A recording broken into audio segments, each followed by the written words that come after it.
Reflection, Chapter 21. Her head reeled.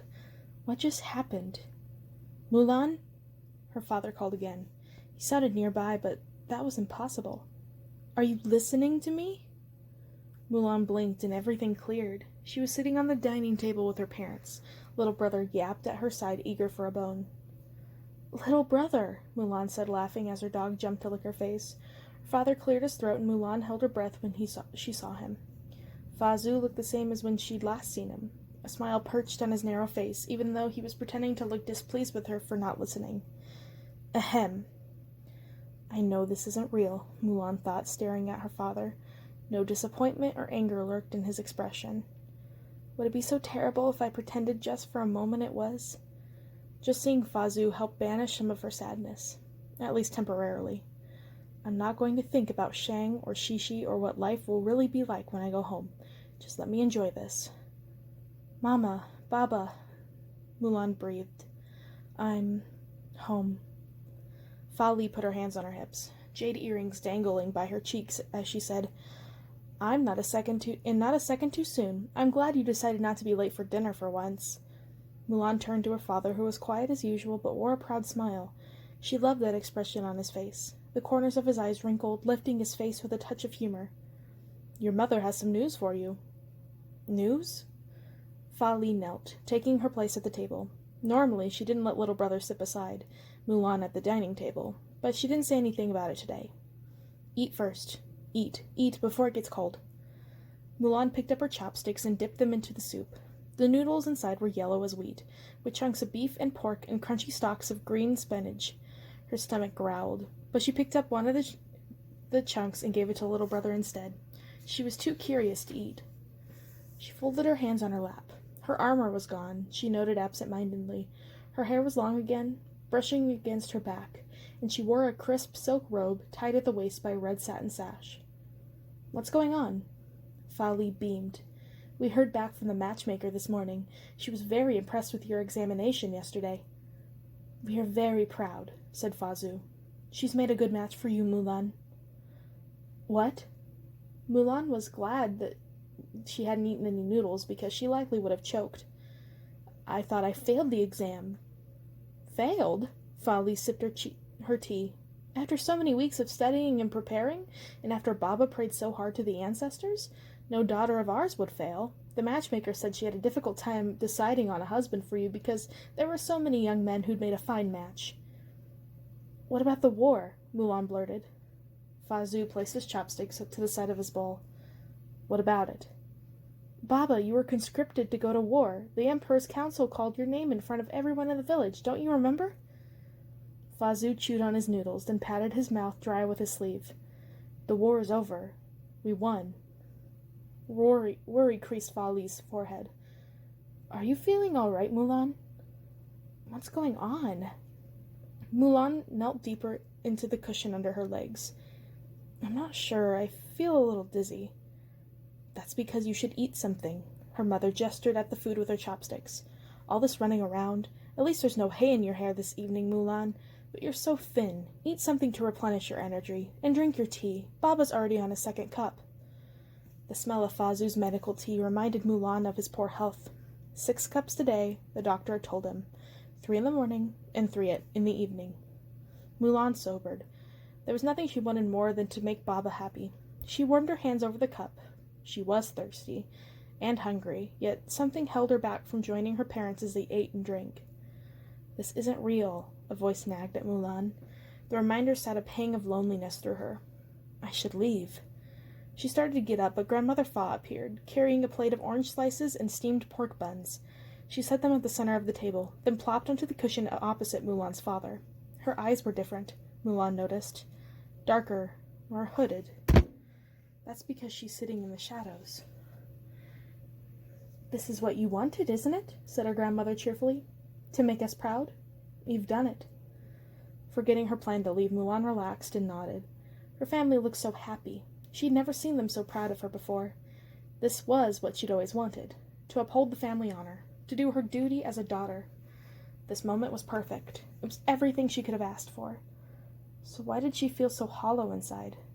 She turned to her father. The glow on Fazu's face and the tenderness in his eyes melted her. That emptiness in her stomach twisted. This is what you wanted. Embrace it. Eat something, Mulan. You're making me nervous just sitting there. Little brother barked in agreement. Mulan reached for one of the steamed buns in the center of the table and pulled apart its soft white dough. She laid it on her plate, then reached for her tea again and inhaled its hot steam. The hollowness inside her faded, and that nagging voice reminded her things weren't real, blurred into the distance. So, she said, tell me what the matchmaker said. She was very impressed with you. It took her a while to find a suitable match, but there's a young man from the capital who she believes would be perfect. He comes from a good family. Your stars align harmoniously, and he has a bright future ahead of him. That told Mulan absolutely nothing. Suddenly she wondered why she'd wanted this so much. To be given away to a stranger to marry. Couldn't a woman be worth something without having to be a bride? She bit back her comments. I can't change the law. I can't own land or even speak my mind. Mama and Baba only want what's best for me. What's his name?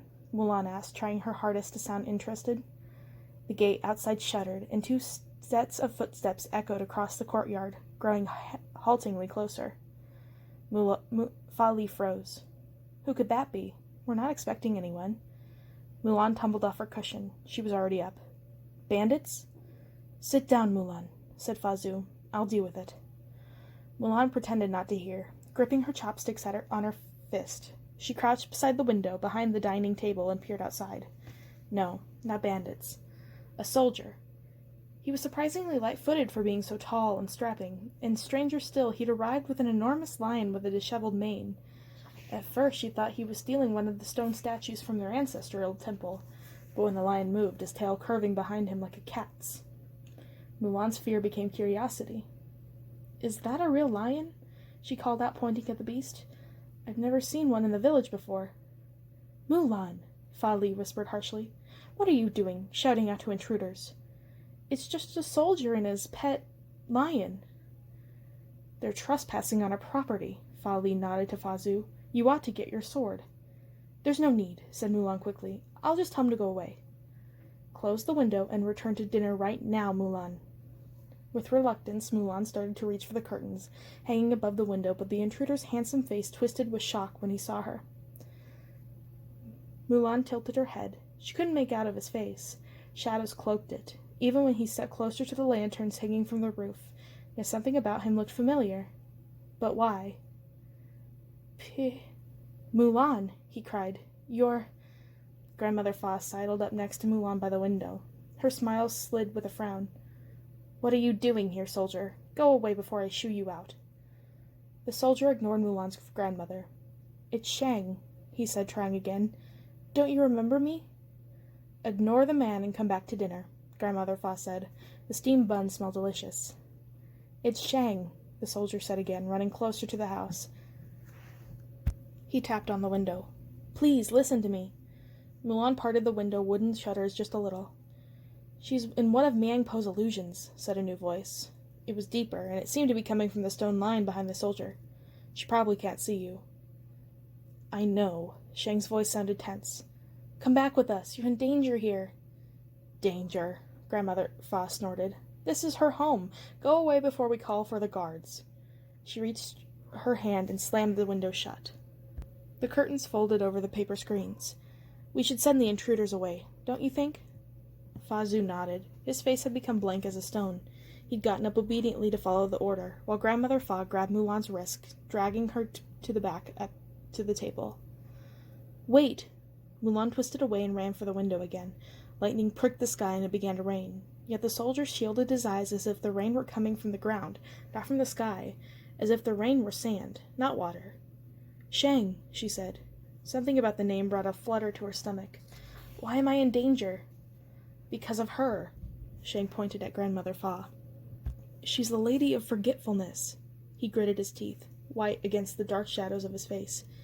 Did you drink her tea? Is that why you don't remember me? Mulan stared at the cups of black tea in the dining room. Why should I remember you? We went to battle together, against the Huns, Shang said urgently. I trained you. Impossible, Grandmother Fa hissed. Stop listening to this idiot, Mulan. Come back to dinner. Your father will take care of him. No!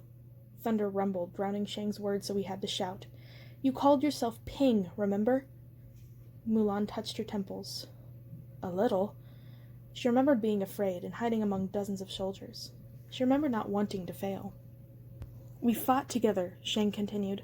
We fought against Shan Yu, and I was wounded. You came here. You came to Daiyu to find me. Mulan parted her lips. I'm sorry, I don't... You were my friend, Shang said. He took a step forward, crossing through the window and wall until he was in the house. His shadowy hand reached out to touch Mulan's arm. The memories came back in waves. The snow, Mushu, shoving Yao aside and taking the canyon, firing it into the mountain, fighting the Huns, Captain Li Shang and Shishi, falling down and down into Daiyu. Captain? Mulan whispered. What are you doing here? You came back for me. I'm not leaving you behind. If you stay, I stay too. But I thought... Shang looked at her bashfully. I was wrong. Man or woman, you're still my friend. A flood of warmth rushed across Mulan. Then she started realizing that her family, or rather the illusions of them, still watched her. Unblinking and unmoving, Fa Zhu and Fa Li sat frozen in their places, little brother's tongue hanging out of his mouth, suspended as he tried to bite the bone she'd left for him under the table. Only Grandmother Fa stood, tapping her foot impatiently.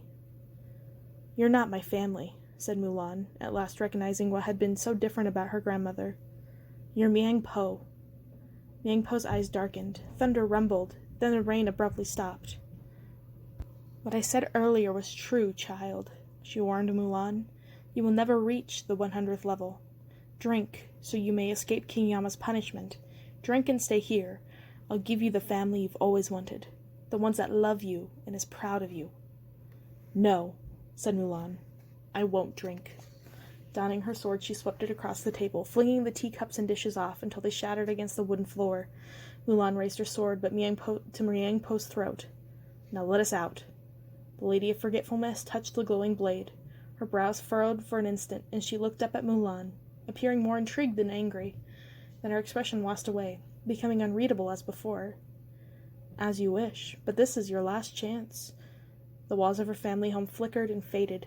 In its place was a vast desert, so empty Mulan could see nothing but its unchanging landscape in every direction.